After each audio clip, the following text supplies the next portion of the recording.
So I would now like to introduce David John. David is a practicing artist and a published magazine writer. He has been here before, and we welcome him back.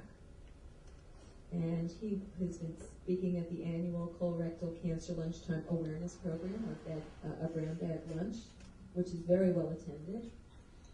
And you spoke this past March. You're going to share your story, I guess, about colorectal cancer. Okay. Well, welcome. Thank you.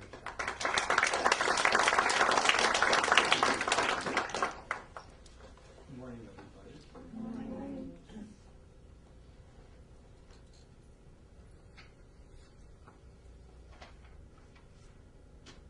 Actually, what I have done was prepare my experience with the story, so that's what I'm going to relate it to. First of all, I'd like to comment on Juan.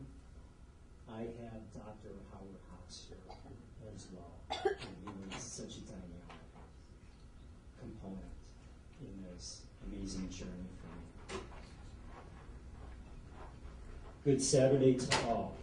I stand here as a cancer survivor nearly 7 years now.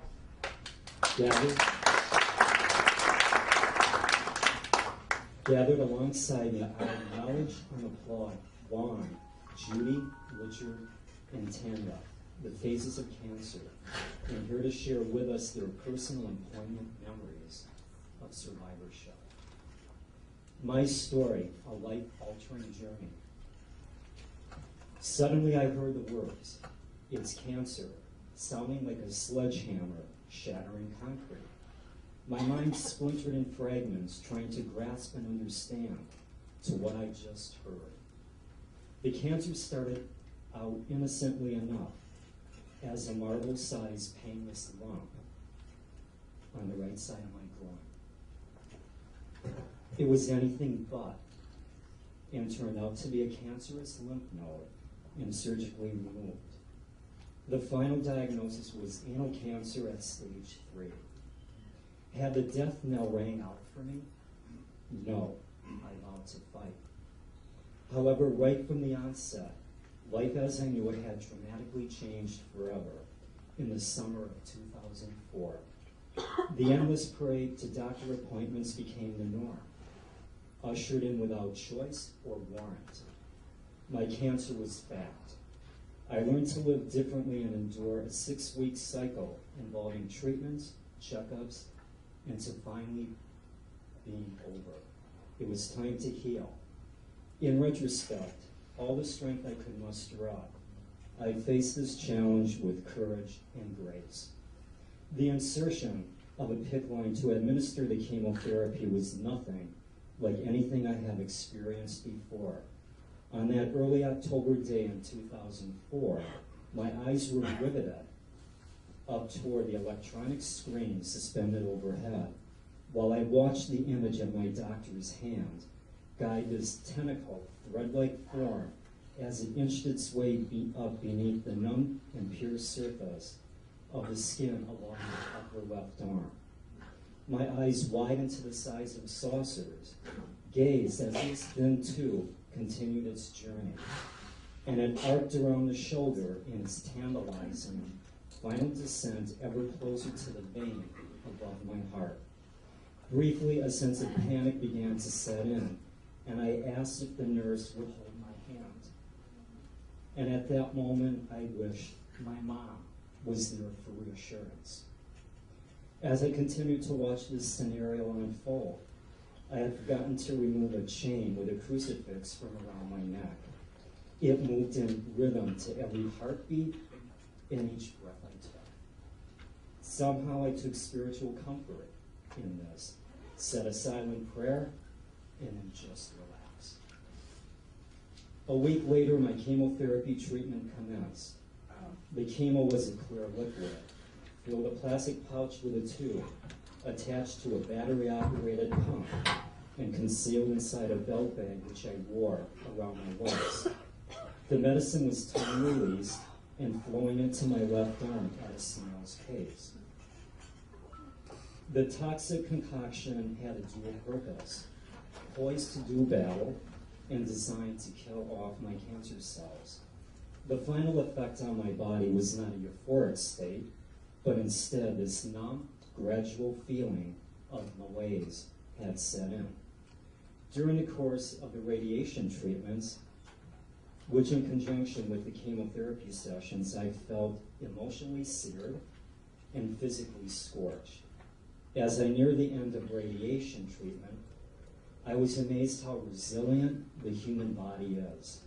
Almost immediately afterward, the damage of burned skin started to heal. The application of ointment and medicated gauze strips had remarkable and steady results. Suddenly, it does not hurt so badly anymore, began to take on new importance. To believe in the therapeutic power of the mind, coupled with medicinal measures, can be the perfect medicine. Surviving this visceral experience continues to have incredible impact on my life. My depth of gratitude is immeasurable for my medical team at the NYU Clinical Cancer Center for their commitment in treating me to get and stay healthy. In addition, having the love and support of family, friends, co-workers, and keeping faith played a tremendous part in my recovery. All these years later, all I want is to have peace of mind, give support to others facing this disease, and above all, to dwell in the oasis of well-being. In conclusion, let me share these immortal words with poet laureate Dylan Thomas. Do not go gentle into that good night. Thank you.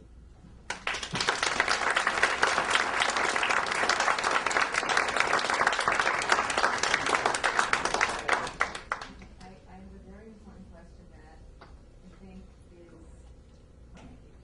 so did you keep a journal when you were ill? I kept a journal and I had a calendar and I X'd off every day. And then the final day I put a little happy face. This is it. My last day of treatment actually was December 7th. And I went in and I said to the guys, the technicians in the radiation room, do you know what memorable date is this in history? And they said Pearl Harbor. And I said, will you blast the hell out of that too? I said, well, David, we'll do that for you and do us one favor. Please come back as often as you want to visit us, but we never want to see you laying on that table again as a patient. So you're a writer, and Yes. we are going to start running a certificate series here, workshops, and one workshop that I've done before at other institutions, in part that's NYU, is on really journaling and how it helps you. And do you think it helps? Is it something that you would advise newly diagnosed people to write down their thoughts, to keep a journal, or just as it strikes you? I guess it depends on the individual. I found it very therapeutic. I mean, of course, having an art background was very, very helpful for me. I mean, I remember when I went in, like I just said, that it started out as a lump, and that was July of that year, and I had gone in for a complete physical 3 weeks before that. And how I discovered that lump is I was exercising, and I came up and my hands came down, and I felt it. And it was 2 days before my birthday that year, and I went in. And I had my doctor, he initially checked it. I mean, I panicked. I felt that there was something not right going on. And I went and saw him, and he did an initial check. And we agreed to let the whole month go by. I thought I really want to celebrate my birthday, and I know a couple of other people have July birthdays. But I knew in the back of my mind that I knew that there was something going on. So I went in again, and I got the diagnosis August 2nd. They did a blood test, and I had the lymph node aspirated, and it turned out to be squamous cells. in there and it had invaded that one lymph node. And then 2 weeks later, I did have it surgically removed. And I don't know if anybody else here knows some of the other doctors. I had Dr. Berman. Russell Berman was my surgeon. And he's the one that gave me permission 2 weeks after doing surgery. He said, I went kayaking. And he said, David, just remember the term moderation. Don't overdo the lower extremities. And I had to go through that. I mean, you don't stop living. How do you prepare yourself for the day before, or when you get anxious about going for a scan or going to a physician? Do you not think about it now that so many years have gone by?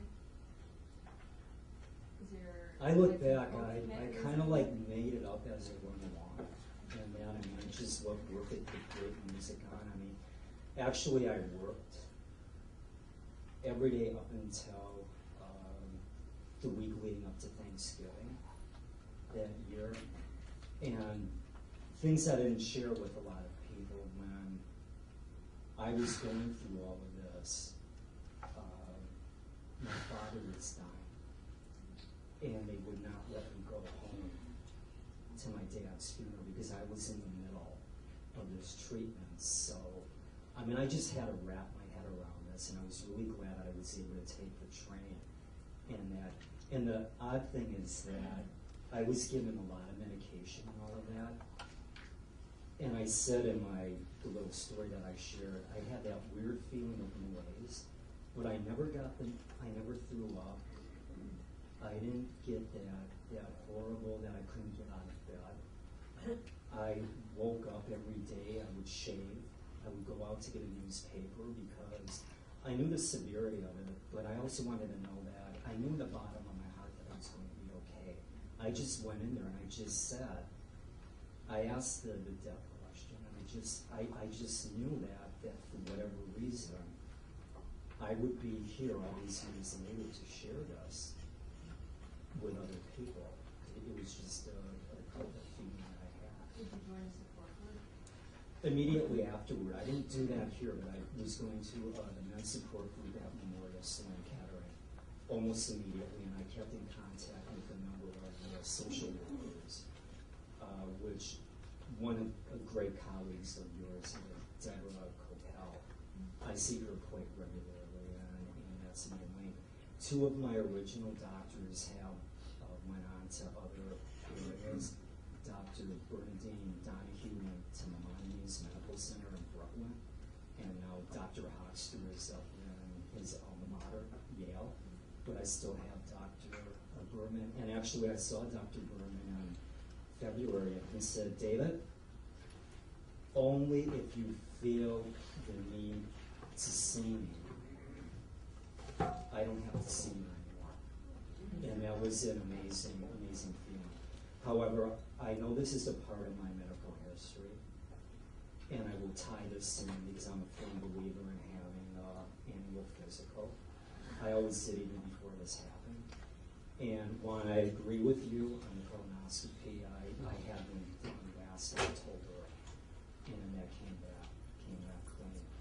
So, again, thank you all for letting me share this story.